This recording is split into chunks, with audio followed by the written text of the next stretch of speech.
Meus irmãos, boa noite. Que a paz do nosso querido Mestre esteja em nossos corações e que a espiritualidade dessa casa nos ajude no trabalho de hoje.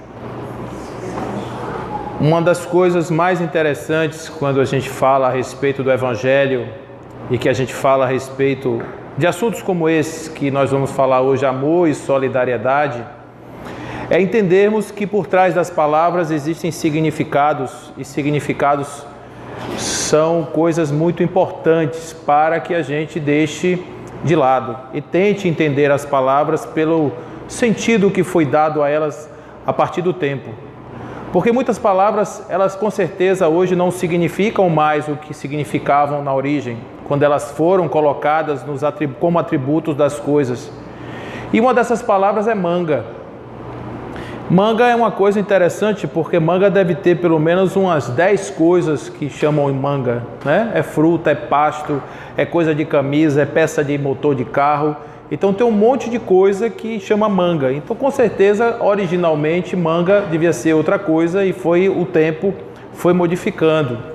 Então, quando a gente está falando de palavras e da etimologia das palavras, existe uma palavra que eu particularmente gosto muito, que é a palavra colaboração.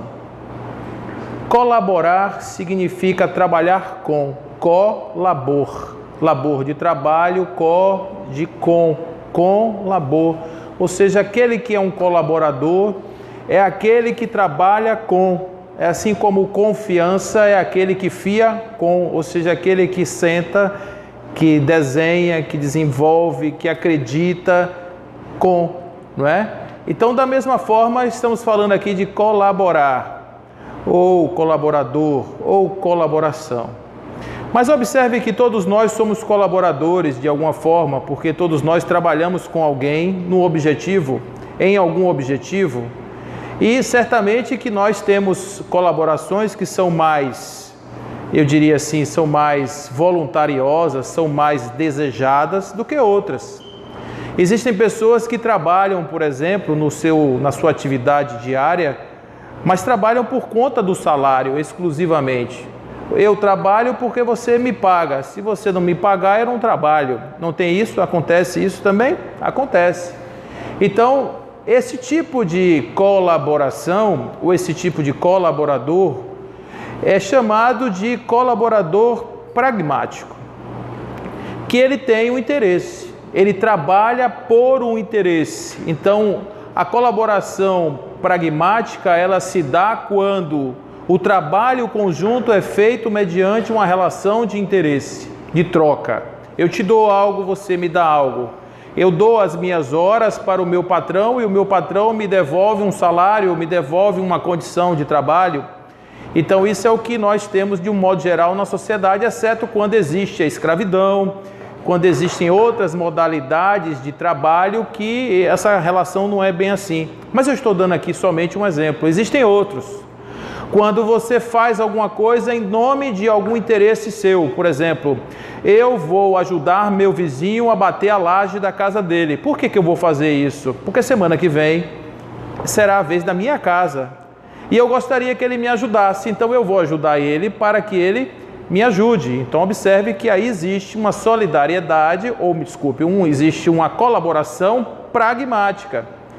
E existe uma outra forma de ser colaborador, que é aquilo que se chama de colaboração solidária. Agora sim. A colaboração solidária, ela não tem esse interesse da troca. Ela tem o interesse de você se colocar ao lado daquela pessoa para desenvolver alguma coisa em nome de um interesse comum. Então, quando nós estamos falando de colaboração solidária, vem uma outra palavra interessante que é solidariedade. A palavra solidariedade, ela vem de sólido. Ela vem de sólido. Então, uma coisa sólida, quando você pensa numa coisa sólida, você pensa numa coisa muito assim, consistente. Não é? Uma coisa que é sólida é um bloco de granito, é sólido. Uma peça de chumbo é sólida. Não é? Um bloco de gelo é sólido. Então a gente tem essas percepções da concretude das coisas e chama de sólido aquilo que nos parece ser consistente, nos parece ser, acima de tudo, um. Então, quando você fala de palavras como, por exemplo, sólido, você se lembra, por exemplo, de solda. A solda torna uma coisa e outra uma única coisa. Então, quando você está soldando, você está tornando sólida aquela relação entre aqueles componentes. E você tem uma outra questão aí que vem soldado. O soldado não necessariamente é aquilo que passou pela solda, mas o soldado do exército.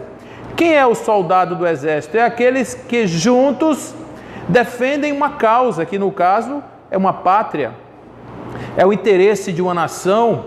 Então, não existe possibilidade de um soldado estar no campo de batalha com outro sem que haja uma relação de confiança, sem que ali se perceba a solidez, observe, de um grupamento, de um time que está aí fazendo esse trabalho. Então, um grupo sólido é um grupo muito mais bem sucedido do que um grupo disperso. E dá para a gente ver isso bem agora na Copa do Mundo. Foi muito bom a gente assistir isso, porque a gente viu times dispersos e times sólidos. Então, esses que eram solidários uns com os outros, que estavam ali naquela sensação de que nós somos um, isso fez com que um time pequeno, inexpressivo, chegasse nas finais da Copa do Mundo. Estou usando aqui uma metáfora de futebol, não gosto muito disso não, até porque eu entendo nada de futebol, mas é porque foi muito perto aí, está muito perto da gente, é um exemplo que eu acho que cabe. Então, quando nós estamos falando de solidariedade, estamos falando de uma característica ou de uma propriedade de algo que é sólido. Ou seja, se você fala solidariedade, é como se você medisse se algo verdadeiramente, ou quanto esse algo verdadeiramente é sólido. Então, quando a gente aqui agora na sociedade presente, a gente usa essa palavra solidariedade, se você parar na rua para trocar o pneu de alguém, junto com ele, ou se você ajudar alguém a trocar o pneu do carro, você está sendo solidário com ele. Da mesma forma, se alguém cair e você levantar essa pessoa, você está sendo solidário com ele. Mas a palavra, ela não é tão simples assim. Porque quando a gente fala de sólido, a gente está falando de uma coisa só. A gente não está falando de um encontro fortuito entre duas pessoas que se ajudam mutuamente. Porque a ajuda tem outros nomes. Você pode, de repente, ser altruísta, você pode ser uma pessoa beneficente. E aquilo é uma beneficência, você está fazendo bem a alguém, mas não necessariamente você está imbuído da vida dele. Você não entra na dor dele, você não participa da vida dele, você não está colaborando com um propósito existencial dele. Você é apenas um passageiro que naquele momento fez a ele um favor. Mas a gente chama isso de solidariedade, assim como a gente chama também amor de muitas coisas diferentes. Então, quando uma pessoa ama demais alguém, diz assim para ela: eu te amo tanto que eu não penso nem te perder, nunca te perder. Isso acontece? Pessoas dizem isso quando amam? Eu te amo tanto que eu não gostaria de te perder. Isso não é amor, porque o amor pressupõe liberdade. Então, se o outro quiser ir embora, significa dizer que aquele amante não vai deixar. E, no entanto, isso não é amor, e a gente chama de amor, assim como a gente chama de solidariedade, um simples gesto de ajuda. Embora todas essas questões existam e façam parte do nosso vocabulário, eu não quero destruir essa solidariedade como conceito, mas eu estou apenas trazendo para vocês o sentido básico da palavra solidariedade como um princípio de algo sólido. Então, se eu quiser saber se realmente nossa relação é uma relação de solidariedade, eu preciso saber o quão sólida é nossa relação. Eu preciso saber o quão comprometido você está com a minha causa, o quanto nós estamos juntos trabalhando para produzir um efeito. E assim são as palavras, não é interessante isso? É. Olha outra palavra interessante que é companheiro. Vocês sabem o que significa companheiro? Companheiro é aquele que come pão comigo. Então, eu que gosto muito de pão, tenho muitos companheiros. A palavra veio disso. Aí você diz assim, mas como pode ser companheiro quem come pão? Pode. Porque quando você tem alguém que está compartilhando a sua mesa, é alguém que participa com você da sua vida, é alguém que certamente faz parte da sua convivência, é alguém que participa da sua atividade de todo dia. Então, por isso a gente traz o termo companheiro para normalmente aqueles que dividem conosco a nossa vida privada, não é? Mas o sentido é esse, o sentido é de quem come pão junto, ou quem ganha o pão junto. As palavras são muito bonitas no seu significado verdadeiro. Então, essa coisa da solidariedade, em que isso pesa a gente entender isso do ponto de vista do cristão. Porque quando a gente pensa na palavra solidariedade do ponto de vista cristão, a gente imagina logo essa ideia de ajudar todo mundo. Essa ideia de você se colocar como sendo um samaritano para ajudar as pessoas e achando que isso é o suficiente. Mas a gente precisa prestar atenção nas verdadeiras motivações da solidariedade. Eu vou dar uns exemplos aqui para vocês, para a gente entender como é que isso é complicado. Quando Jesus chegou na Terra, ele tinha 12 amigos, que ele coletou, alguns eram parentes deles, primos, etc. E ele trouxe isso para muito perto da sua convivência. O que aconteceu com esse grupo de Jesus? Eles eram solidários a Jesus? O que vocês acham? Eram?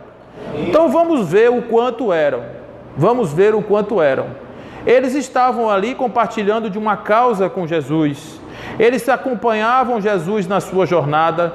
Eles participavam dos eventos onde Jesus participava. Fizeram tudo isso, mas quando Jesus foi preso, nenhum deles apareceu.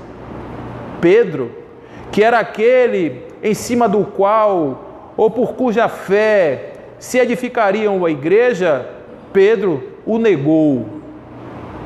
Judas o traiu. Por que Judas o traiu? Olhe como Judas era pragmático. Judas tinha uma colaboração pragmática, assim como todos os outros. O que eles queriam? Eles queriam participar da refundação do reino de Deus na terra através das 12 tribos de Israel. Eram 12, uma tribo para cada um. Então, na cabeça daqueles homens simples, não passava a ideia da transformação do mundo, pelo menos naquele momento que eles estavam convivendo com Jesus. Então, eles eram pessoas que não entendiam a mensagem de Jesus. Quando Jesus falava, eles ficavam sem entender, e Jesus tinha que explicar as passagens para eles. Era muito difícil, porque Jesus pegou uma pedreira, ele pegou pessoas que eram pessoas comuns, simples, para uma explicação complexa que seria uma fundação de um reino de Deus na terra. Então, eles eram colaboradores de Jesus e eram pragmáticos, porque eles tinham interesses. Qual era o interesse de Judas? Judas era judeu. Então, Judas queria que Jesus salvasse aquele povo do jugo romano. Então eles estavam ali como escravos de Roma, eles estavam ali submetidos à lei romana e eles não gostariam de viver daquela forma, eles queriam viver livres. Então, para Judas, o certo seria Jesus comandar, já que ele tinha um grande apelo popular, comandar uma grande rebelião popular para libertar aquele povo. Como Jesus era pacifista, frustrou as expectativas de Judas e Judas então disse: vou dar um susto nele. Porque Judas não queria que Jesus morresse, queria apenas que ele tomasse um susto. E para isso, ele permitiu que os soldados prendessem Jesus naquela noite no Getsemane. Jesus foi condenado num julgamento sumário que aconteceu na quinta-feira de madrugada. Na sexta-feira, por volta de 9 da manhã, ele já estava em suplício, já estava recebendo as primeiras chibatadas, que vai receber por volta até meio-dia. Meio-dia ele coloca uma cruz nas costas e vai em direção ao Gólgota. O Gólgota era a montanha da caveira, porque eram tantos ossos e tantos crânios que já haviam por ali, que as pessoas subiam em uma escada feita de crânios. Por isso chamava o Morro da Caveira. Então, quando Jesus carregava aquela cruz na praça, quem carregou a cruz com Jesus? Foi Pedro? Foi Tiago? Filipe? Bartolomeu? Quem foi? Ninguém. André? Ninguém. Absolutamente ninguém. Porque eles tinham medo. Aquilo não fazia parte dos seus planos. fazer aquele trabalho, tudo bem, contanto que eu não tivesse que tomar nenhuma chibatada, contanto que eu não tivesse que tomar nenhuma pedrada, contanto que você não me matasse. Dar a minha vida por esta causa, nem pensar. Por isso, a dificuldade do entendimento.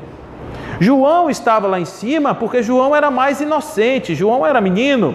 E as crianças são assim, as crianças são mais puras, as crianças são mais decentes nesse sentido. Os adultos são mais precavidos. Então, aonde eles estavam? Escondidos, com medo de que aquilo acontecesse com eles. Pô, se aconteceu com Jesus, que é nosso chefe, o que não vai acontecer comigo, que sou um mero colaborador de Jesus? Então, esse movimento que vai mostrar para vocês o quanto isso é difícil.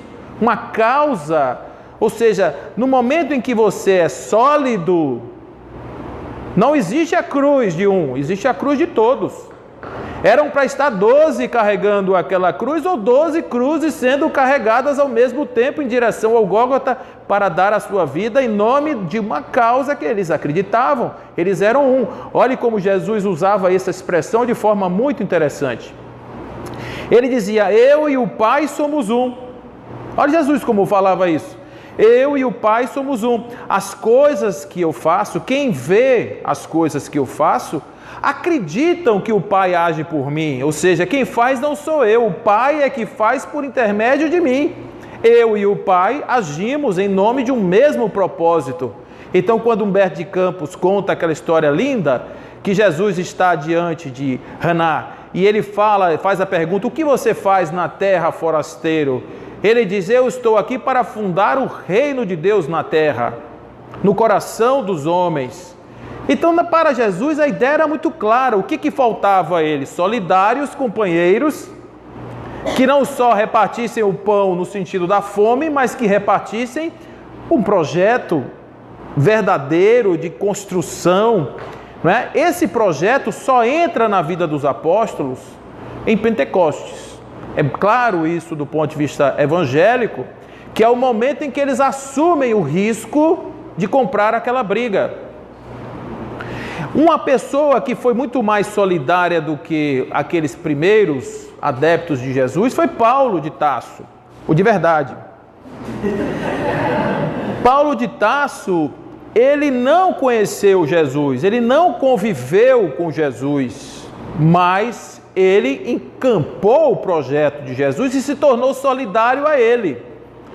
Então tem uma passagem interessante na vida de Paulo, que ele, quando ele está entrando numa determinada cidade com seu companheiro, lá essa cidade já tinha recebido a visita de deuses, que já tinham chegado, Zeus e Hermes já tinham chegado ali, e já tinham apresentado ali milagres e etc, e já tinham transformado um casal em uma árvore que se entrelaçava na entrada da cidade, enfim. E aquele povo tinha essa ideia. Quando Paulo chega com Barnabé, ele entra na cidade e lá está montada uma situação, Paulo está fazendo uma determinada coisa, ele cura uma pessoa que estava caído, um paralítico, e aí naquele momento as pessoas achavam que era Zeus e Hermes que voltavam, agora Júpiter e Mercúrio que estavam ali. Então Barnabé era Zeus, porque ele era mais forte, vigoroso, e Paulo era o Hermes, que é o Deus dos negociantes, dos oradores e dos bandidos. Estamos bem, né? Bem servidos de Deus, os oradores. Então o que acontece? Quando ele percebeu que ele estava sendo honrado como um Deus, ele disse, não sou um Deus, não tenho nada a ver com esse negócio de Deus, sou uma pessoa comum. Aí as pessoas apedrejaram ele e botaram ele para fora da cidade. Então, para vocês terem uma ideia de como essa questão de Paulo foi séria, porque Paulo não tinha negócio de pedrada, não tinha negócio de... Ele teve para morrer umas 2 vezes, a pessoa chegava, batia, botava na cadeia, chicoteava ele e tudo, e ele não desistia. Por quê? Porque ele era solidário, ele era sólido, ele tinha um projeto único. Não existiam dois projetos, não existia nenhum tipo de interesse naquela relação, era uma coisa verdadeira. Então, quando a gente está falando de solidariedade numa sociedade como a nossa, o que seria a solidariedade numa sociedade como a nossa, pensando no sólido? Seria simplesmente a gente, de forma artificial, passar pela vida das pessoas? Seria a gente simplesmente como se fosse assim um mercúrio, um mestiolate para feridas superficiais, a gente dá aquela passadinha básica e ir embora? Gente, isso resolve problemas de ego. São ótimas, essas coisas são ótimas para o nosso ego, porque a gente tem aquela sensação de que a gente resolveu. Quer ver uma coisa muito legal que acontece hoje? É a chamada vibração celular. Vocês já viram isso? Já perceberam isso na internet? Vibração celular é o seguinte: uma pessoa mostra um estado absolutamente desgraçado de ser e alguém manda uma mensagem: estou vibrando por você. Como é isso, gente? Dê um clique. Como é que a pessoa vai clicar e o outro vai parar de sofrer? Como é isso? Não é?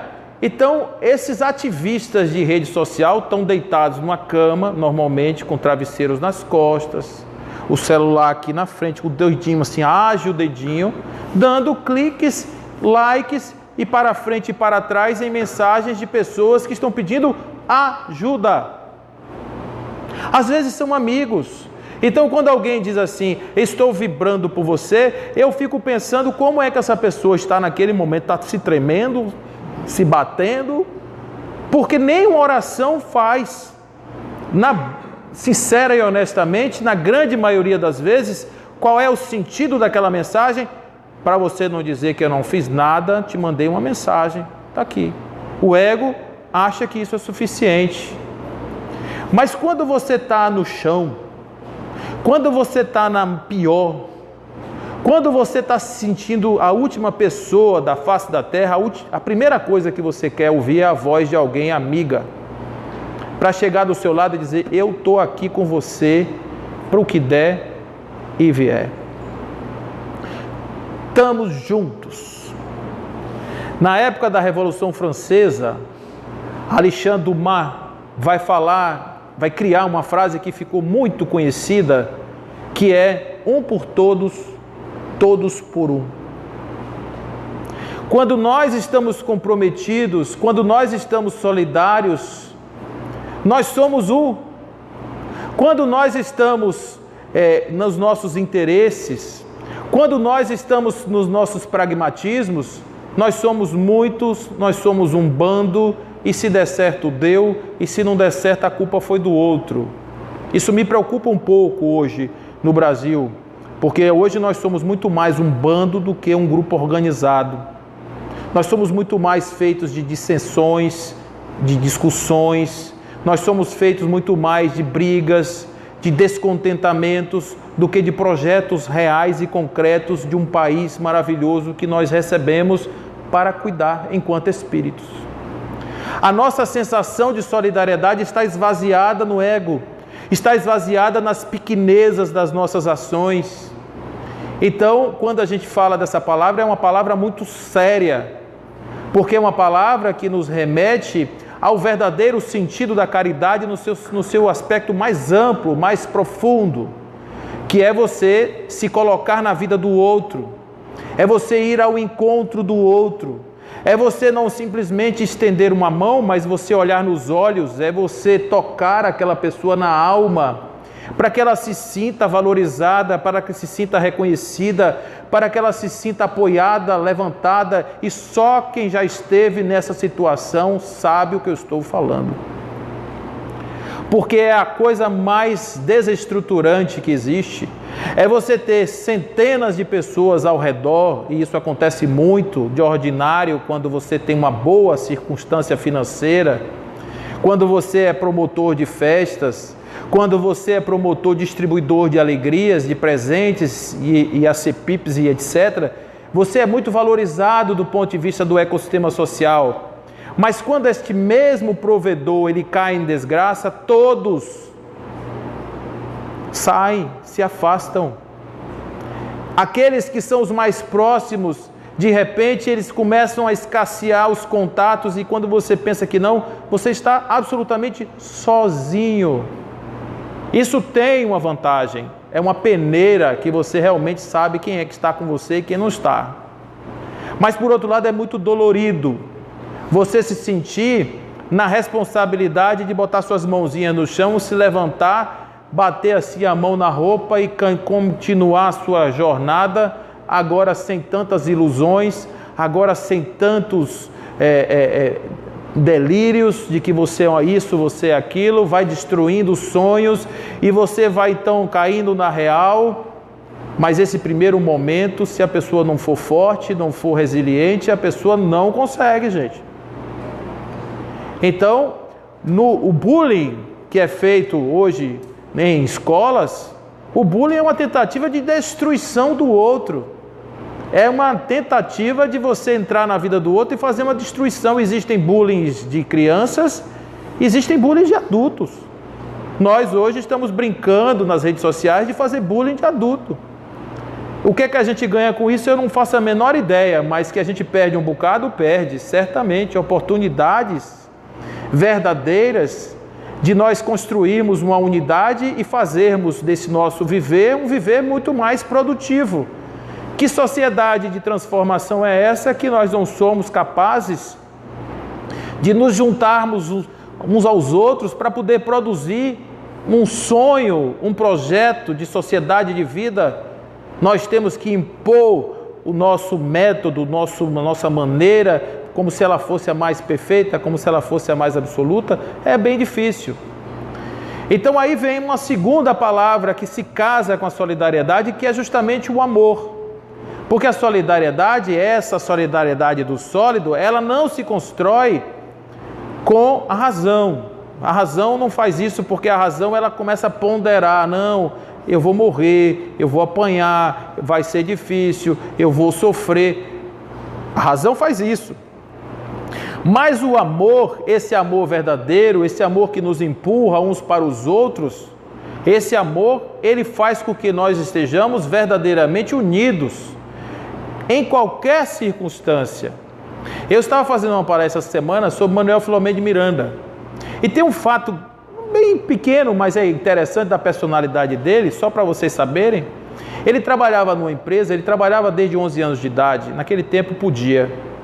Então, desde 11 anos ele trabalhava no comércio, depois ele se forma em comércio e tal, vira sócio de uma empresa e um dia ele brigou com o sócio dele que botou todos os funcionários na rua. A empresa ia muito mal e tal, e ele saiu. Aí ele se lembrou de que tinha essa situação, voltou e disse assim para o companheiro dele, disse, olha, eu não quero ter nenhum inimigo nesse mundo, portanto, eu vim para ficar com você até o fim. Então isso é solidariedade. Ele podia estar vivendo a vida dele de outra maneira, mas ele abandonou a vida dele para viver naquela circunstância que ele não tinha obrigação nenhuma de fazer aquilo, uma vez que foi o desejo do outro ficar sozinho. Essa palavra solidariedade, quando você está junto ou um com o outro, ela tem uma companheira também que não é muito simpática em relação ao amor, que é a solidão. A solidão vem de solos, a palavra solidão vem de solos. Então você é sozinho, você é um com você mesmo. E um consigo mesmo não vai para lugar nenhum. Então observe que se não se juntasse, o hidrogênio ia morrer hidrogênio, o oxigênio ia morrer oxigênio. Mas quando os dois resolveram fazer uma sociedade, eles transformaram aquilo em água, e a água tem propriedades que não estão nem no hidrogênio e nem no oxigênio. Então eles são capazes de produzir mais com a junção. Assim também somos nós. Sozinhos a gente não produz nada, mas quando a gente se junta em um projeto, principalmente um projeto amoroso, um projeto de caridade, um projeto de futuro, um projeto cristão, eu digo cristão porque é a essência do cristianismo, realmente é a fundação de uma sociedade de paz.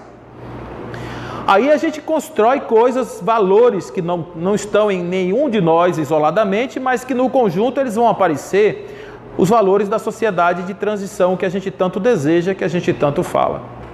Então, quando a gente está falando do pensamento de viver em cristandade, numa comunidade cristã, a gente está falando da possibilidade de ter que rever os nossos conceitos de sociedade, de convivência, de um com o outro. Então, se eu simplesmente uso o meu companheiro ou a minha companheira para me servir enquanto aquilo for interessante, imagina que tipo de relação é essa? É uma relação que Freud dizia de objetivação. Você termina transformando aquelas pessoas em objetos de consumo. De objetos de consumo. Então você se serve delas como você se serviria de um garfo, de uma colher, de algo que lhe serve naquele momento, e quando não serve mais você joga fora. A ideia de uma sociedade cristã é diferente. Ela é uma sociedade onde você não tem ou não perde o olhar para o outro. Se aquele está caído, por que você está caído? O que te colocou no chão? Será que eu, em a minha vida, posso me misturar com você para que agora, juntos, nós possamos produzir um resultado diferente desse? É o que faz, por exemplo, uma mulher sair da sua casa, pegar um galinheiro velho e encher de doentes. É o que faz, por exemplo, uma pessoa pegar uma fazenda, como Elizabeth Kubler-Ross fez, pegar uma fazenda sua, ela já bem resolvida, fazendo palestras no mundo inteiro, vários livros vendidos, especialistas em morte, e resolver tratar da AIDS. E ter a sua fazenda literalmente queimada, porque na década de 80 você lidar com aidético era como se você estivesse falando de leproso na época de Jesus. A sociedade tinha medo dos aidéticos e tinha medo das comunidades que tratavam os filhos de aidéticos, com medo de que aquilo se espalhasse no ar e que pudesse, de certa forma, contaminar pessoas. Então eles queimaram a fazenda de Elizabeth Kubler-Ross, mas isso ela não desistia das suas ideias de transformação do mundo. Então, quando a gente está falando sobre isso, nós temos que fazer uma digressão mental e pensar assim, poxa, o que eu estou fazendo em relação ao meu conceito de comunidade, meu conceito de sociedade, de lei de sociedade, de convivência, dentro de casa? Será que eu sou solidário com as pessoas que estão comigo? Quando aqueles que estão do meu lado caem por alguma coisa, ao invés de pisar no pescoço dele, se eu entrasse na vida dele, talvez nós dois juntos não pudéssemos sair muito melhores dessa relação? Então, quando a gente vê os casamentos se desfazendo hoje por nada, a gente vê que eles se desfazem por quê? Porque não existe solidariedade, existe pragmatismo. Enquanto você me causar sensações, enquanto você me for interessante na minha relação com você, eu fico. Quando não for mais, a gente se acaba. E eu estou falando isso aqui, não é generalizando não, porque tem casos que tem que acabar mesmo, porque não falta respeito, falta outras coisas, aí realmente não existe. Mas eu estou dizendo é que é a Gênese lá atrás, quando se junta, já se junta no pragmatismo, então não pode dar outro resultado que não seja a falência da relação. Então, para que uma relação realmente se constitua de fundamentação, ela precisa ser construída de maneira solidária, de maneira amorosa, de maneira fortalecida em princípios que realmente fortaleçam essa união em nome de um sólido, de uma coisa única, que é uma família, que é uma coisa extremamente importante para a sociedade e para todos nós. Uma pessoa sem família, gente, é uma pessoa que se desestrutura. Uma criança que não tem a presença do pai e da mãe na sua constituição, no seu processo de formação, é uma criança que vai sentir falta desse suporte depois. E às vezes muito tempo depois, quando já está filho criado e etc., começam a aparecer os grilos lá de trás, coisas que não foram resolvidas lá no fundo por conta desse tipo de situação, e a gente não dá a menor importância a isso. É extremamente importante para a saúde mental do mundo. Então, o que nós precisamos fazer de fato? Além, óbvio, de nós tentarmos viver de uma forma melhor, repensar mesmo o nosso conceito de existência. O que é o outro na minha vida? O outro na minha vida é um companheiro, o outro na minha vida é um parceiro, o outro na minha vida está comendo pão comigo, ou o outro está ombreado comigo na construção de um processo evolutivo espiritual? Olhe como muda tudo, a perspectiva. Se eu quiser um companheiro, ele vai comer pão comigo. Se eu quiser um sócio, alguém que seja comigo solidário, nós temos que compor um projeto, nós temos que compor uma base única para que nós sejamos sólidos, para que nós sejamos, como Jesus dizia, um com o outro. Então, tem uma passagem no Evangelho que fala bastante disso, que é a passagem da videira. Ele diz assim: eu sou a videira verdadeira e meu pai é o agricultor.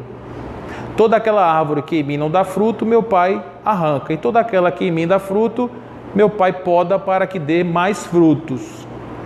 Então isso faz parte desse discurso de Jesus. Jesus o tempo inteiro fala isso. O tempo inteiro ele repete, reiteradas vezes, ele traz essa perspectiva de que nós precisamos viver juntos. E a doutrina espírita vai nos resgatar isso quando a gente pega aqui no livro Evangelho segundo o Espiritismo, no capítulo 20, item 5, eu trouxe aqui uma mensagem do Espírito de Verdade, que é chamada de Obreiros do Senhor. E essa mensagem diz assim: aproxima-se o tempo em que se cumprirão as coisas anunciadas para a transformação da humanidade. Ele está falando aqui da transição. E só para vocês terem uma ideia, para quem não já sabe, Allan Kardec, quando recebe a primeira mensagem do Espírito de Verdade, ele não sabe quem ele é. Ele pergunta: com quem eu estou falando? Para ti serei a verdade, é a resposta que ele recebe.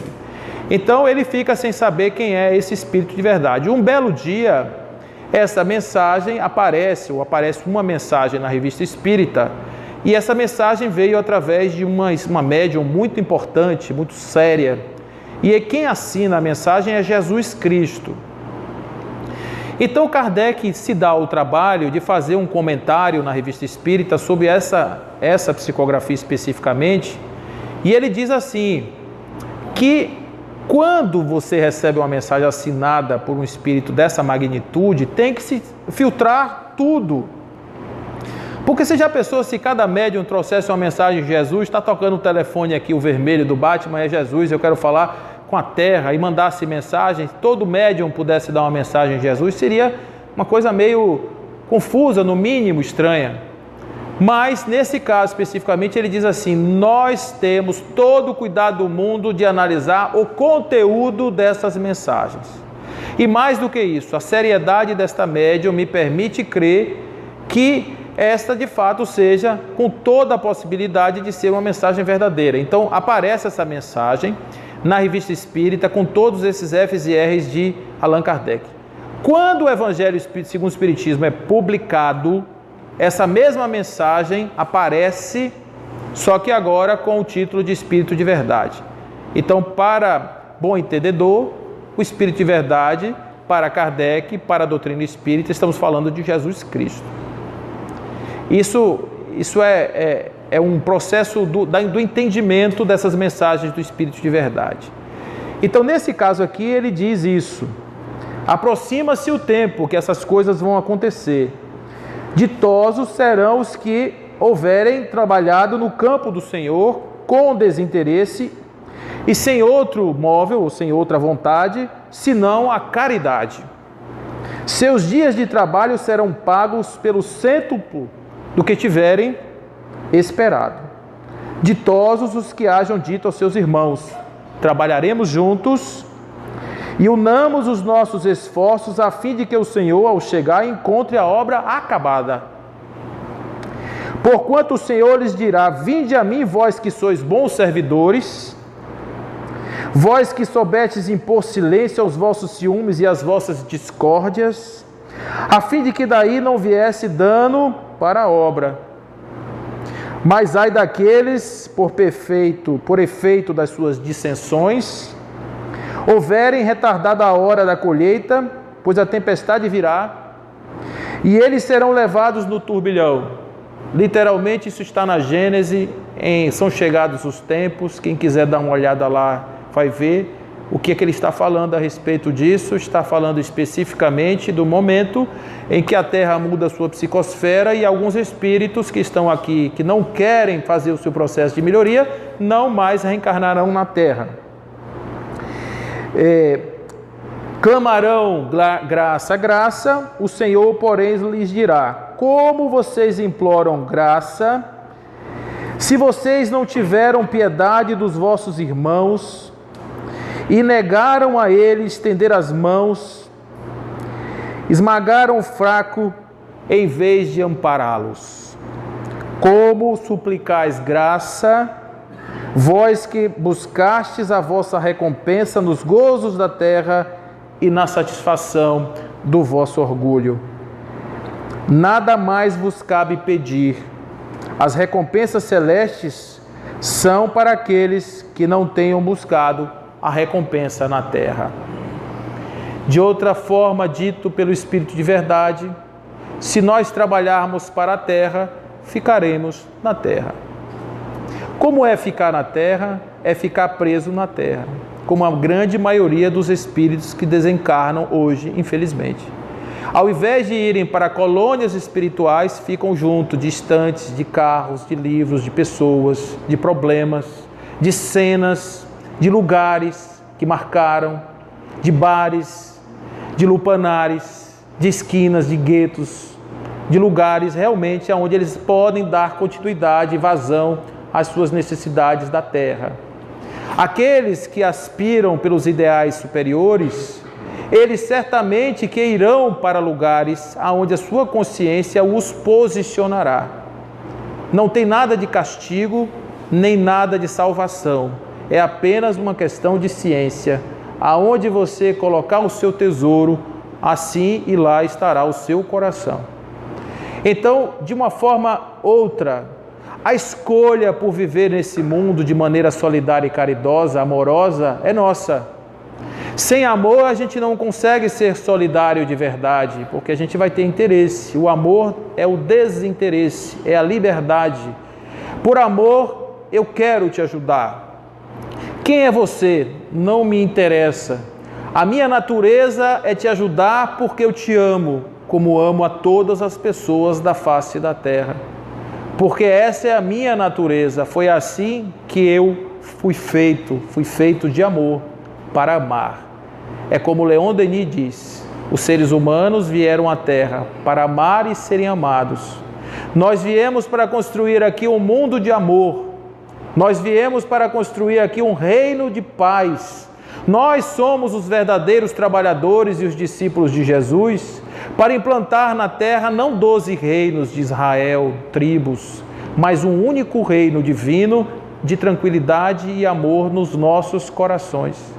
Se nós tivéssemos a capacidade de fazer isso de maneira verdadeira, nós teríamos certamente um outro planeta, nós teríamos certamente uma outra humanidade, nós seríamos o pulmão e talvez a pequena bateria energética do universo. E aqueles nossos irmãos que ainda chafurdam nas dificuldades em outros locais, em outras moradas, viriam aqui para aprender conosco como é que uma humanidade abandona o reino dos prazeres temporários para viver as plenitudes do Espírito na Terra.